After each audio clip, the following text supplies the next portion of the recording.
Hey guys, welcome to the 157 Show. If this is your first time being here, please make sure you hit the subscribe button, hit that like button, send it out to your friends and family, man. We're trying to grow our audience here, and we are not professionals at all. We are just fans, casual fans, just like you guys. We're giving casual opinions just based off of what we saw at our games and stuff. Casual opinions on a very serious sport down south, especially for the Alabama fans. It's Alabama a little bit fans more serious than us Auburn fans. It's win or bust. Yeah, we're happy, 9-3. Yeah, well, it's lost typical. Sugar Bowl for y'all is That's a bad year. Season. Yeah, must be tough. Yeah. So again, thank y'all for tuning into the video. This one is going to be a typical review of what happened during week 1. Quick and easy week. Quick and easy. Both teams handled their business pretty solid. I was very impressed by both teams, really. But we'll start out over here with Auburn and see what we're working with. Let me ask you before you even get into your videos here, to your notes. Give me a real question. Is TJ Finley the guy at Auburn? Yes. But that's just because Coach Harsin said so. Okay. All right. So fair enough. That's a good point. All right. Yeah, Coach Harsin did say this week that TJ Finley was the quarterback moving forward for the Auburn Tigers. I don't mind that. He had a hot start. Came in, started off very good, then kind of somewhere in the second half kind of just fell off. So I think he threw, 2 interceptions? 2 interceptions, and it wasn't a great play by the defender. It was just a bad poorly throw. thrown ball. Yeah, one of them was short to Shanker down the seam, and then another one was another short thrown ball, if I'm not mistaken. So he's going to have to clean up some of those errors, but like I said, Harsin did say that he was going to be the guy moving forward. Ashford did come in and look really good. Right. With that kind of it factor, if we want to call it. Is that a freshman? I can't remember. Redshirt freshman from Oregon. It was kind of like the Bo Nix trade. Oh, okay. Is what they're kind of dubbing it right Speaking of Bo Nix, they look terrible, by the way. I know this is Auburn, Alabama, but they looked absolutely terrible this weekend, and I think a lot of it falls on him. Anyway, go ahead, as you were. Yeah, so Ashford came in, had some good solid reps. He provided that it factor where he was he actually lined up in the slot one time and did a little pitch to Bigsby, which was nice. Finley did get pulled, but that's not indicative of his starting status moving forward. Right. So we'll see how it goes. Is that like pulled as in like pulled in a bad way? Oh yeah, after the interception. Oh, okay. Yeah. I didn't know we're sitting the starters now. No, okay. He got pulled after the second interception. However, Ashford did come in and play the second series of the game anyway. Right. So I think Harsin had that kind of idea to bring him in and play both quarterbacks, which seems to be an Auburn staple. I'm not a fan of it, folks. If you like the two quarterback system, let me know in the comments down below. I personally don't like it. I like to just have one guy and run with it. Right. Now it's nice to have him in there you do that though, is consistency. Yeah, and you have the trick plays. Those are nice every once in a while.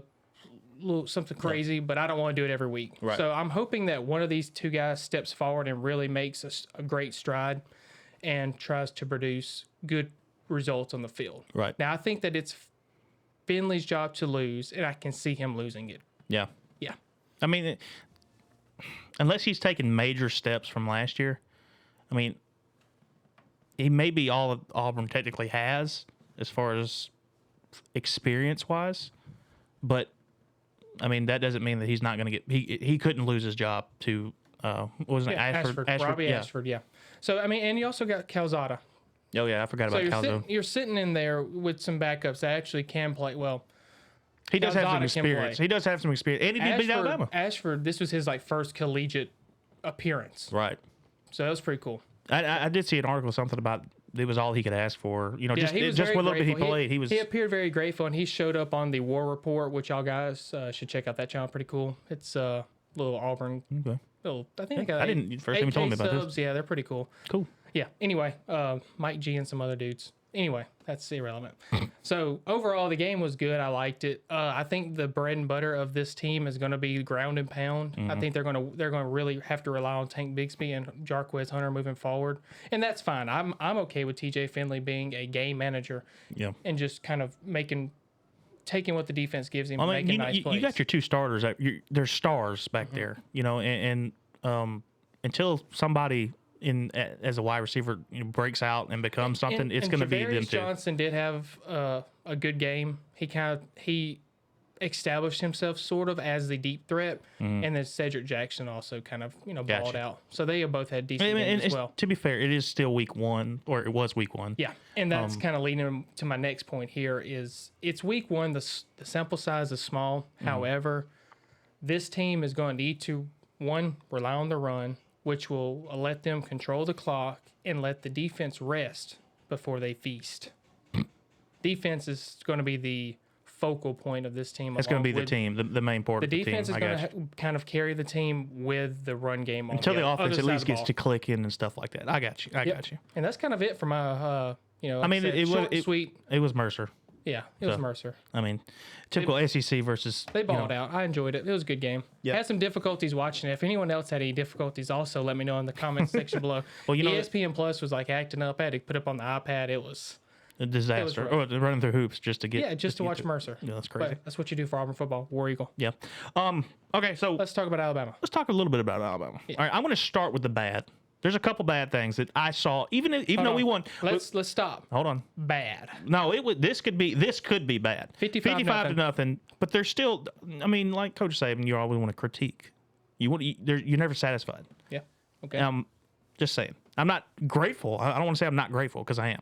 But there's always room for improvement. That being said, the biggest glaring weakness that I can tell you is the offensive line is still not any better from last year. Not any better. There was so much pressure that Bryce Young was the leading rusher for the team. Okay. And that's saying something because last year, I can't remember how many yards he had, but this game alone, he had more rushing yards than he had all last year. With that being said, he didn't really utilize his legs until the second half of the season. That is true. Now, this is last year. Yes, he is a passer. He is a straight passer through and through. Like, that's his stuff. He can run. Now he's not going to burn you, down the sideline or nothing like that. But he's gonna get there. And to me, just me personally, I do like to see him scrambling a lot more. There's many times last year I'm like, dude, just freaking run, man. Yeah. Open up the play, extend it a little bit. That gives you a little bit of another threat to watch out for. I mean, as if there wasn't enough of them on the Alabama team. But yeah, that was to me one of the glaring weaknesses was the offensive line was they hadn't quite gelled yet. So there is always room for improvement, stuff like that. I'm not gonna say it's gonna be our downfall or nothing like that, but there is an obvious weakness there. Second, this is probably my last bad. The special teams had a blocked punt against Alabama. Let me make that clear. Okay, I was against Alabama. That's the bad. We didn't block. I was thinking, how is this going to end up being bad? No, we had a punt that was blocked, and luckily for us, the guy just kind of fell right on top of the ball and just scooped up and just laid there. I mean, play possum. But he. Now Utah State recovered this. It was fourth down. Excuse me. And we was punting. It was punting anyway. Yeah. Okay. Yeah. But that was maybe a dumb question. It was a little dumb question. But to me that's obvious weakness. But nothing that can't be improved on. Alabama through the years, special teams has been kind of wishy-washy a little bit. But we do have Will Reichert as a kicker who's making kicks left and right. We're good with that now. I'll say, look. We're good with that now. We're happy with that. If you have a field goal kicker that's making these, we're good field that. Goals, you're good. Yeah. So, okay, that being said, on to the good. Bryce Young looked just every bit of like the Heisman guy that won it last year. Yeah, didn't he have like 5 first quarter touchdowns? Yeah, he was a monster. Touchdowns he was an absolute monster. Yeah, he demolished them. That's why it was 55 to nothing. It was nice to see some of the guys that got hurt last year in the running back spot get some reps. Jace McClellan got in there. Rodell Williams got in there. Trey Sanders played. I mean, there was some nice moments to see these guys get hurt that they would get back in it. Get some good quality reps in. Yes. Now, the reason I say that is there is a lot of talent on this offensive side of the ball. A lot. There's a freshman, Princeton, something along those lines. I'm still learning his name. I mean, I should have known it by now. But he's number 80. I can tell you that much. But that joker will scoot. Think of it like a Waddle type guy. He can run and he's shifty. He ball in hand, he's dangerous. So that's I think going to be the next big breakout star in the wide receiver spot. I mean, Jahmyr Gibbs, he had 96 yards rushing. So, it was nice to see him, Georgia Tech transfer, coming in and taking that spot. Pickups, yeah. So it was nice. Overall, good team win, 55-0. I mean, you can't really complain too much, I guess. Yeah.